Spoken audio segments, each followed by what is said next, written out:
एक बार फिर से हमारे YouTube channel SB success point पर आपका स्वागत है।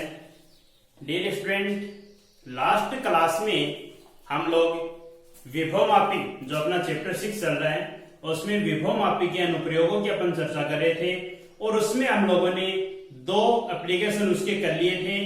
दोनों, पहला तो अपने किया था कि विद्युत वाहक बलों की तुलना, यानी दो सेल थे अपने पास और दोनों के विद्युत वाहक बलों की तुलना हम लोगों ने की थी। वैल्यू अपने पास आई थी ε1 by ε2 इक्वल्स में L1 by L2, यानी दोनों सेलों के विद्युत वाहक बल का मान था और उनके संतुलन लंबाइयों का अनुपात बराबर था। दूसरा अनुप्रयोग हमने किया था कि किसी सेल का आंतरिक प्रतिरोध ज्ञात करना और उस सेल का आंतरिक प्रतिरोध क्या था अपने पास से XL2 minus XL1 XL1 minus XL2 upon में XL2 इंटू R, ये वैल्यू आई थी अपने पास से। ठीक है, तो दो अनुप्रयोग की बात हो गई थी। आज हम चर्चा करते हैं तीसरे अनुप्रयोग की, और तीसरा अनुप्रयोग कौन सा अपने पास से आंतरिक प्रतिरोध तो हम लोगों ने ज्ञात कर लिया था। आज अपन करते हैं कि किसी जैसे कोई अल्प प्रतिरोध अपने पास है, अल्प प्रतिरोध का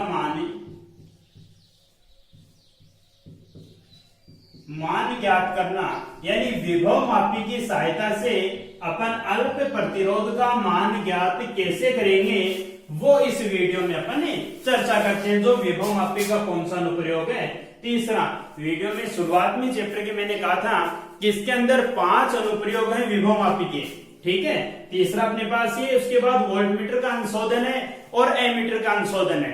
चैप्टर के लास्ट अपने पास ये 3 पॉइंट है। ठीक है, तो देखिए अब इसके लिए अपन चर्चा करें तो सबसे पहले इसके परिपथ की बात करें। और परिपथ में मैंने आपको कहा था कि प्राथमिक परिपथ है वो तो सदैव क्या रहेगा, सेम ही रहेगा, चाहे कोई भी विभव मापी का कैसा भी अनुप्रयोग हम लोग कर रहे हैं, लेकिन प्राथमिक परिपथ उसमें कोई चेंज नहीं होगा। ठीक है, तो प्राथमिक परिपथ अपन ने क्या बनाया था, धारा नियंत्रक लगा दिया और ये कोई वायर था अपने पास से जिसको अपन ने क्या लिखा था, एपी लिखा था। ठीक है, ये तो बात हो गई प्राथमिक परिपथ की, इसे एप्सिलॉन पी नाम देते थे, कुंजी के नाम दे देते हैं। ठीक है, और ये धारा नियंत्रक अपने पास आरएच। अब इसके द्वितीयक परिपथ की बात करें। द्वितीयक परिपथ में देखो अपने को क्या ज्ञात करना है, अल्प प्रतिरोध ज्ञात करना है। तो अल्प प्रतिरोध के लिए अपन 2 प्रतिरोध संयोजित कर देते हैं। एक तो ये हो गया, दूसरा ये हो गया। एक को मान लेते हैं अपन कैपिटल आर, एक को मान लेते हैं स्मॉल आर। ठीक है, इनको भी अपनी सुविधा के अनुसार अपन किससे, धारा नियंत्रक से संयोजित करें और साथ में कुंजी लगा देते हैं इसके भी, और एक बैटरी इसके साथ में और संयोजित कर देते हैं। ठीक है, अब देखिए अब अपने पास कौन सा है कि दोनों का आर का और स्मॉल आर का, दोनों है कैपिटल आर और स्मॉल आर। जो प्रतिरोध अपने पास ये उच्चतम प्रतिरोध है, कौन सा है, निम्नतम प्रतिरोध है।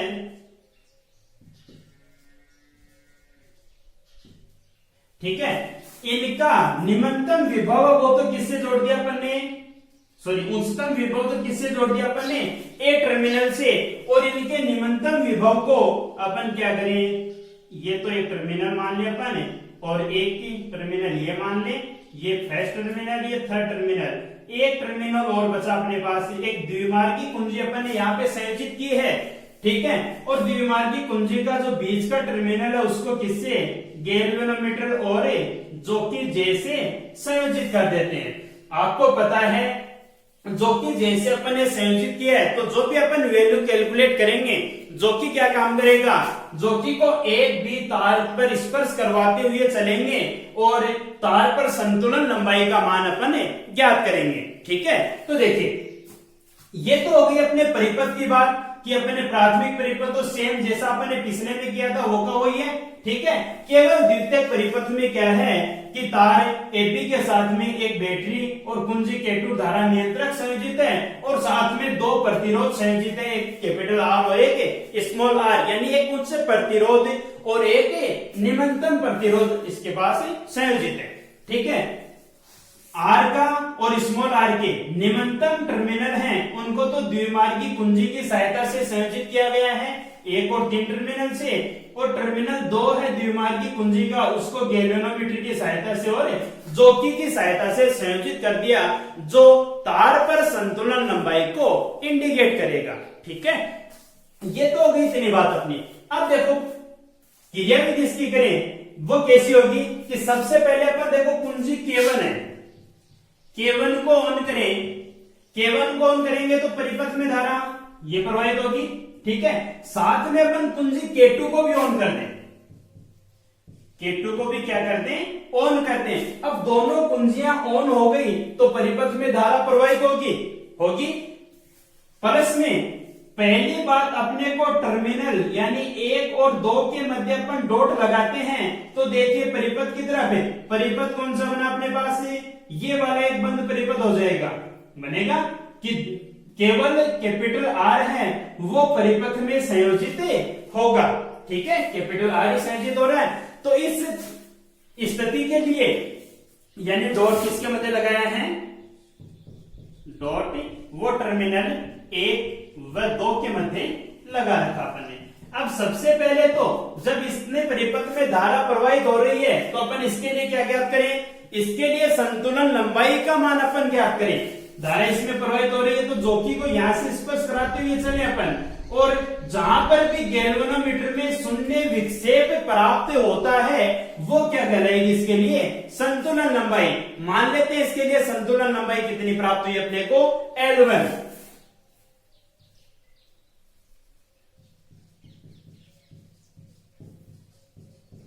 संतुलन लंबाई कितनी प्राप्त होगी, मान लेते हैं L1 जब लंबाई अपने को प्राप्त हो गई तो अपन जानते हैं विभवमापी का सिद्धांत क्या कहता है,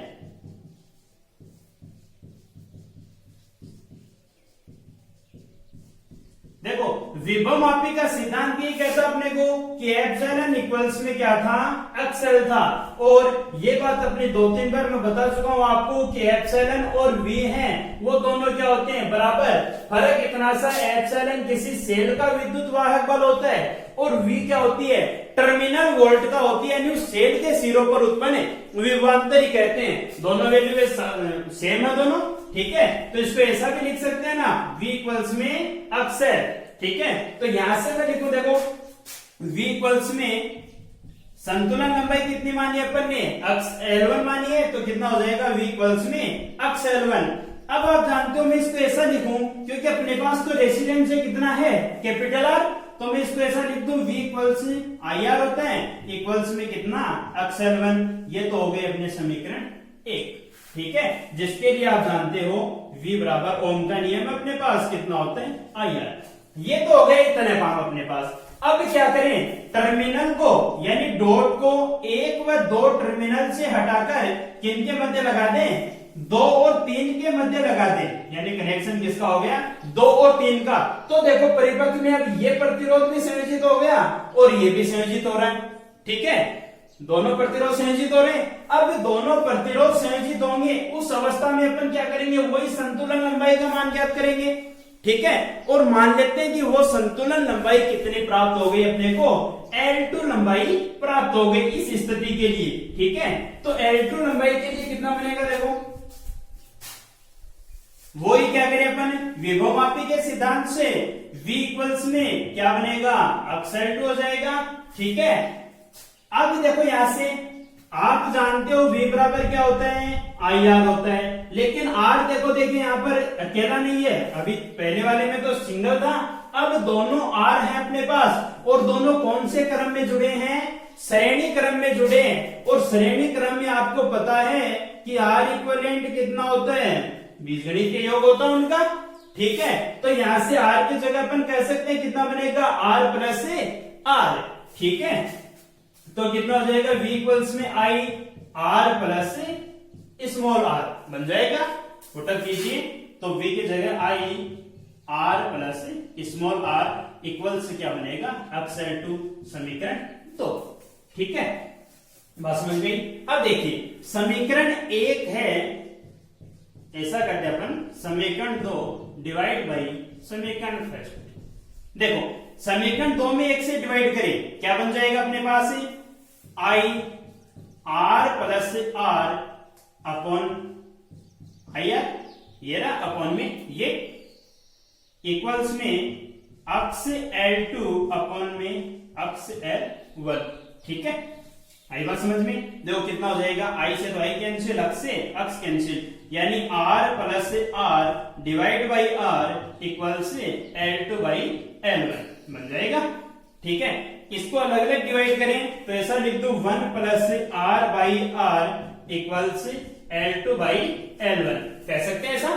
ठीक है, कितना हो जाएगा? देखो R बाई आर अपने को मान तो किसका चाहिए? अल्प प्रतिरोध का चाहिए, यानी स्मॉल r का मान चाहिए।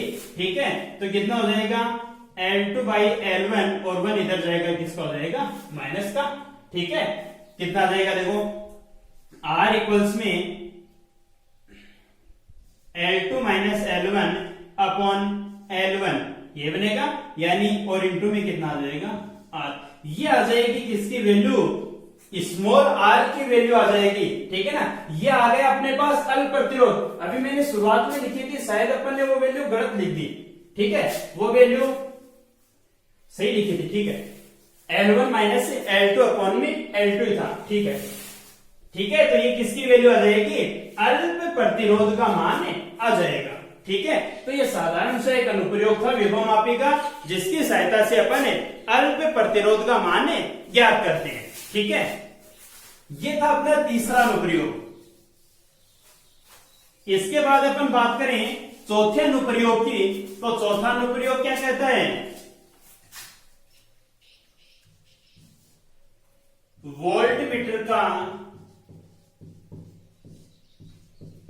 अंश शोधन, यानी कहने का मतलब यही है कि वोल्टमीटर के अंशोधन से मतलब क्या हुआ? जब अपन ने विभवमापी पढ़ा था उस टाइम मैंने कहा था आपको कि विभवमापी धारा का कोई भी अंश ग्रहण किए बगैर वोल्टता का यथार्थ मापन करती है, वो क्या कहलाती है? विभवमापी कहलाती है। दोनों की तुलना भी मैंने बताई थी आपको कि वोल्टमीटर है वो यथार्थ मापन नहीं दे सकता, जबकि विभवमापी है वो क्या देती है?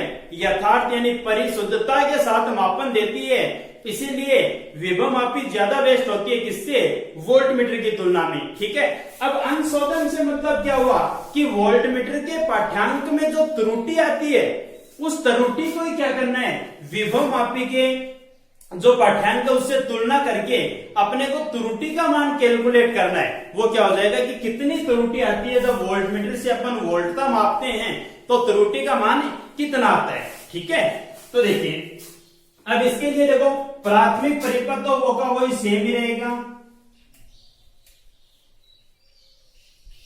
ठीक है, और द्वितीयक परिपथ में देखो सबसे पहले तो अपन एक मानक सेल इसमें संयोजित कर देते हैं। मानक सेल अपन ने विभवमापी का मानकीकरण पढ़ा था, उस समय मैंने कहा था कि यदि विभवमापी के साथ में एक ज्ञात विद्युत वाहक बल का सेल संयोजित करे, उसकी संतुलित लंबाई ज्ञात करना या विभव प्रवणता का मान ज्ञात करना ही क्या कहलाता है? उसका मानकीकरण कहलाता है। ठीक है, ये तो होगी इसकी बात। दूसरा इसमें एक अपन प्रतिरोध बॉक्स लगा देते हैं। ठीक है, और साथ में एक बैटरी के साथ में कुंजी संयोजित कर देते हैं और इसके साथ में धारा नियंत्रक लगा देते हैं।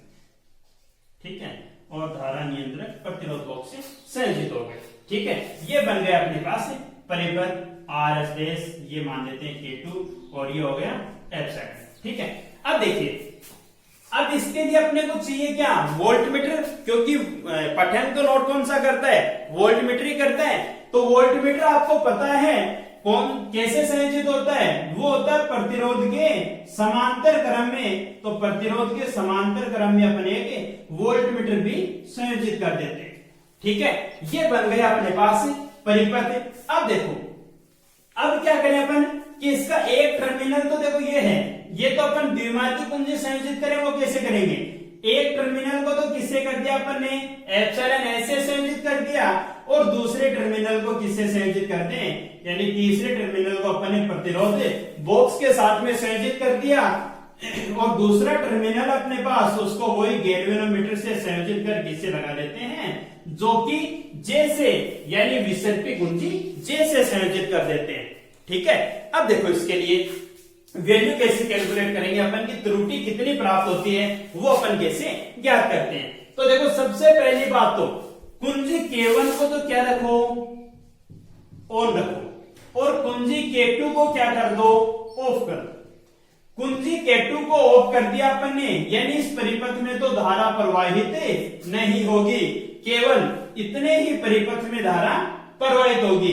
दूसरी बात, धारा यही तक पहुंची अभी, अपने को तो इसमें धारा मापी में भी चाहिए, तो पहली बार डॉट किन के मध्य लगा देते हैं, टर्मिनल 1 और 2 के मध्य अपन क्या लगाते हैं, डॉट लगाते हैं। तो टर्मिनल 1 और 2 के मध्य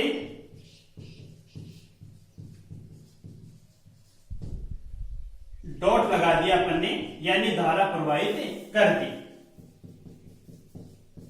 अब डॉट लगाने के बाद देखो इतने परिपथ में धारा प्रवाहित होगी, है कि नहीं। और अब जोकी की सहायता से इस स्थिति के लिए अपन क्या ज्ञात कर सकते हैं, संतुलन लंबाई का मान ज्ञात कर सकते हैं। मान लेते हैं इसके लिए संतुलन लंबाई कितनी आ गई अपने पास, L1 आ गई इस स्थिति में। तो वो ही विभव मापी के सिद्धांत से आप जानते हो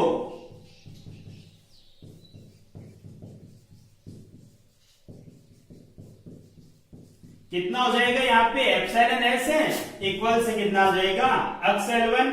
ठीक है, यहां से अक्स की मान अपन कैलकुलेट करें विभव प्रवणता का, क्योंकि मानक से लगाए तो विभव प्रवणता का मान तो होगा उसके लिए, क्योंकि मानक से लगा के अपन विभव प्रवणता का ही मान ज्ञात करते हैं। तो कितना हो जाएगा, अक्स इक्वल्स में एप्सिलॉन एस अपॉन L1। ये तो हो गई इतनी बात। ठीक है, अब क्या करें अपन, अब दूसरी स्थिति में, ठीक है, मैं एक बार समीकरण एक यहां पे लिख देता हूं, अक्स इक्वल्स में एप्सिलॉन एस अपॉन L1। ठीक है, दूसरी स्थिति में क्या करें, K1 तो ऑन है ही, अपन K2 को ऑन कर देते हैं और डॉट है वो इन दोनों टर्मिनल से हटाकर किनके मध्य लगाते हैं, अभी 2 और 3 के मध्य, किनके मध्य लगाते, 2 और 3 के मध्य डॉट लगा दिया अपन ने। तो इस स्थिति में देखो, और 2-3 के मध्य डॉट लगाने के बाद क्या करेंगे कि कोई भी R ओम का प्रतिरोध इससे हटाएं, R ओम का प्रतिरोध हटाएंगे तभी तो वो विभवांतर मिलेगा अपने को। ठीक है, तो R ओम का प्रतिरोध हटाकर सबसे पहले तो वोल्टमीटर का पाठ्यांक अपन क्या कर लेते हैं, नोट कर लेते हैं। ठीक है, वोल्टमीटर का पाठ्यांक जैसे मान लो अपने को आ गया कौन सा, कि वोल्टमीटर का पाठ्यांक वो अपने को क्या मिला, जैसे V मान लेते हैं कि वोल्टमीटर का पाठ्यांक कितना हो गया, V हो गया। ठीक है, अब देखो इसके लिए, अब ये नोट ये तो कर लिया अपन ने। अब R ओम प्रतिरोध के लिए, इसके लिए संतुलन लंबाई ज्ञात करते हैं। ठीक है, संतुलन लंबाई मान ली इसके लिए कितनी आ गई, L2। ठीक है, तो संतुलन लंबाई का मान कितना हो गया, जैसे L2। तो वही विभव मापी के सिद्धांत से क्या बनेगा अपने पास, V, क्योंकि अब तो देखो प्रतिरोध है तो प्रतिरोध के सिरों पर तो क्या होगा, विभवांतर होगा। तो V इक्वल्स में अक्स L2 ये बन जाएगा, V इक्वल्स में अक्स L2। बात समझ रहे हो ना। ये तो वोल्टमीटर का पाठ्यांक था, जब अपन ने प्रतिरोध यहां से हटाया है तो ये तो वोल्टमीटर जो संयोजित कर रहा है उससे अपन ने नोट किया है कितना पाठ्यांक अपने को मिला है। ठीक है, अब अपन धारा जब प्रवाहित हो रही है तो इस स्थिति के लिए अपन गैल्वेनोमीटर में शून्य विक्षेप भी बनाए। शून्य विक्षेप की संतुलन लंबाई के लिए प्राप्त हो रहा है, वो संतुलन लंबाई अपन मान लेते हैं कितनी, L2। तो कितना हो जाएगा, V इक्वल्स में अक्स L2। ठीक है, समीकरण 1 में अपने पास अक्स का मान है, तो समीकरण ये मान लेते हैं V डैश कि विभव मापी का पाठ्यांक कितना है, V डैश, क्योंकि V तो अपन ने वोल्टमीटर का मान है। तो V डैश इक्वल से कितना बना, अक्स L2। यानी समीकरण 1 से वैल्यू पुट कर दो,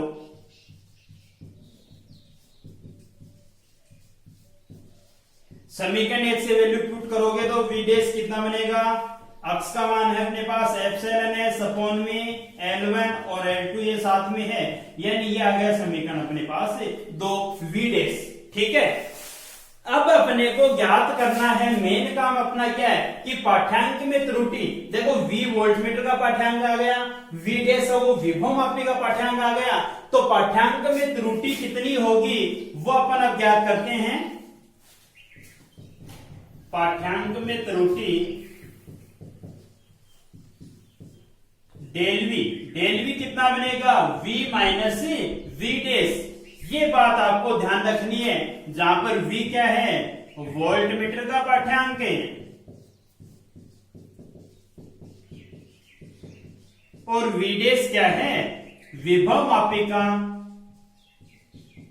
मापी का पाठ्यांक है। और वो भी कौन सी स्थिति में, इसी V के संगत ये मान है, इस V के संगत ही मान है कौन सा विभव मापी का पाठ्यांक। तो दोनों वैल्यू पुटअप करेंगे और जो भी मान आएगा वो अपन आसानी से ज्ञात कर सकते हैं। जहां पे V डैश का मान कितना है एप्सिलॉन एस L2 अपॉन में L1। ठीक है, ये बात है अपने पास वोल्टमीटर के अंश शोधन की। ठीक है, एक छोटी सी बात, एक लास्ट अनुप्रयोग और अपना छोटा सा है, तो वो भी अपन साथ ही कर लेते हैं जिससे अपना चैप्टर फिनिश हो जाए। ठीक है, दूसरा कौन सा अपने पास है एमीटर का अंश शोधन। एमीटर का अंश शोधन काम सेम का सेम ये ही है, फर्क कितना सा है कि देखो यहाँ पे परिपथ सेम यही रहेगा। ठीक है, फर्क कितना सा रहेगा कि ये जो प्रतिरोध बॉक्स अपन ने संयोजित किया है एमीटर के लिए, केवल यहाँ पर प्रतिरोध बॉक्स की जगह अपन क्या संयोजित करेंगे, एक कुंडली संयोजित करेंगे जिसका प्रतिरोध कितना है 1 ओम है। ठीक है, और आपको पता है कि एमीटर जो धारा का मापन करता है वो परिपथ में सदैव कौन से क्रम में संयोजित होता है, श्रेणी क्रम में संयोजित होता है। ठीक है, तो ये अपन ने लगा दिया साथ में एमीटर लगा दिया। ठीक है, अब देखो काम वो का वही करना है। सबसे पहले तो अपने को क्या करना है, कुंजी केबल को ऑन करना है और K2 को क्या रखना है ऑफ रखना है। कुंजी K1 को ऑन करेंगे तो धारा और डॉट किन के मध्य लगा दिया 1 और 2 के मध्य। तो इतने परिपथ में इतने परिपथ का काम नहीं है, केवल इतने परिपथ का काम बचा अपने पास अभी। तो इसके लिए अपन क्या हो जाएगा, देखो संतुलन लंबाई मान लेते हैं कितनी प्राप्त हुई L1 है, तो L1 होगी तो एप्सिलॉन एस विभव मापी के सिद्धांत से लिख सकते हैं अपन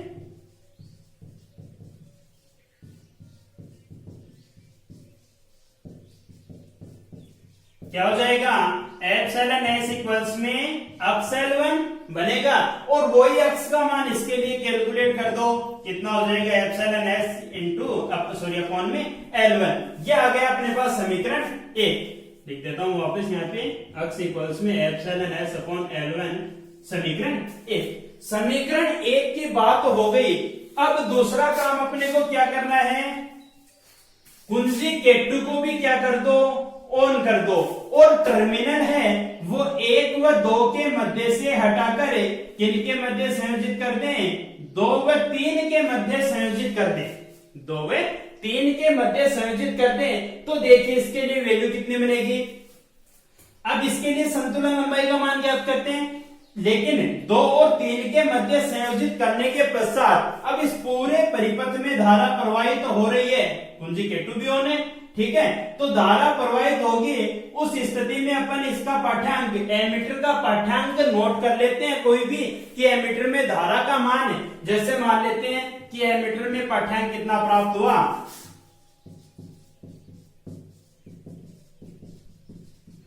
ये मान लेते अपन कितना आया आई आ गया। ठीक है, एमीटर का पाठ्यांक कितना आ गया आई हो गया। ये तो केवल अपने को नोट करना है, धारा प्रवाहित करने पर एमीटर में दिखाई दे रहा अपने को उसका पाठ्यांक। ठीक है, अब दूसरा काम अपने को करना क्या है कि 2 व 3 के मध्य टर्मिनल लगा के इसके लिए संतुलित लंबाई का मान ज्ञात करें, वो विभव मापी के द्वारा मापा गया पाठ्यांक हो जाएगा। तो विभव मापी के सिद्धांत से इस स्थिति में क्या बनेगा, V बराबर है अक्स मान ले संतुलन लंबाई कितनी है L2, तो V इक्वल्स में अक्स L2। तो देखिए अब V है अपने पास, ये तो वोल्टमीटर का पाठ्यांक होता है, अपने को चाहिए क्या एमीटर का, तो अपन जानते हैं V इक्वल्स में क्या होता है IR। ठीक है, और यहाँ पर R का मान कितना कितना है, 1 ओम है। जैसे मान लो ये VDS मान लेते हैं, क्योंकि विभव मापी का पाठ्यांक VDS, तो VDS इक्वल्स में क्या हो जाएगा, I डैश R। ठीक है, R आपको पता है कितना है, 1 ओम, यही है।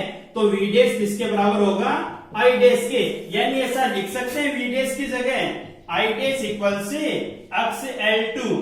ठीक है, अक्ष का मान है अपने पास ये रहा, तो अक्ष का मान पुट कीजिए, I डैश इक्वल्स में epsilon S L2 upon L1। ये आ गया अपने पास समीकरण 2। ये आ गया I डैश का मान, और एमीटर का पाठ्यांक क्या था, I था। अब इसमें त्रुटि का मान कैलकुलेट करें, देखो दोनों का काम सेम ही है, वोल्ट मीटर का और एमीटर का। अब इसमें त्रुटि का मान ज्ञात करें,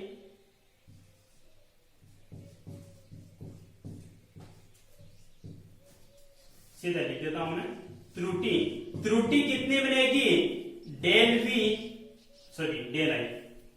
डेल आई इक्वल्स में I माइनस I डैश, ये बनेगा। जहां पर I आपको पता है क्या है, एमीटर का पाठ्यांक है, किसका पाठ्यांक है, एमीटर का, और I डैश किसका पाठ्यांक है, इस धारा के संगत, यानी एमीटर के इस पाठ्यांक के संगत विभव मापी का पाठ्यांक है, विभव मापी का पाठ्यांक है। तो ध्यान में रहेगी, ये आ जाएगा इसके लिए त्रुटि का मान, यानी वोल्टमीटर का अंशोधन और एमीटर का अंशोधन दोनों सेम से अनुप्रयोग है। इससे पहले आंतरिक प्रतिरोध और अल्प प्रतिरोध के मान अपन ने कैलकुलेट किए, वो भी सेम मान है, और एक था अपना विद्युत वाहक बलों की तुलना। ठीक है, तो चैप्टर 6 अपने पास विद्युत परिपथ वो कंप्लीट है अपना। इसके क्वेश्चन की बात अपन है, छोटे क्वेश्चन करवा दूंगा मैं अभी। ठीक है, और न्यूमेरिकल एग्जाम्पल वगैरह हैं, वो आप सोल्व करने का प्रयास करना। ठीक है, और बाकी नेक्स्ट वीडियो में अपन बात करेंगे। आज के लिए काफी है, धन्यवाद।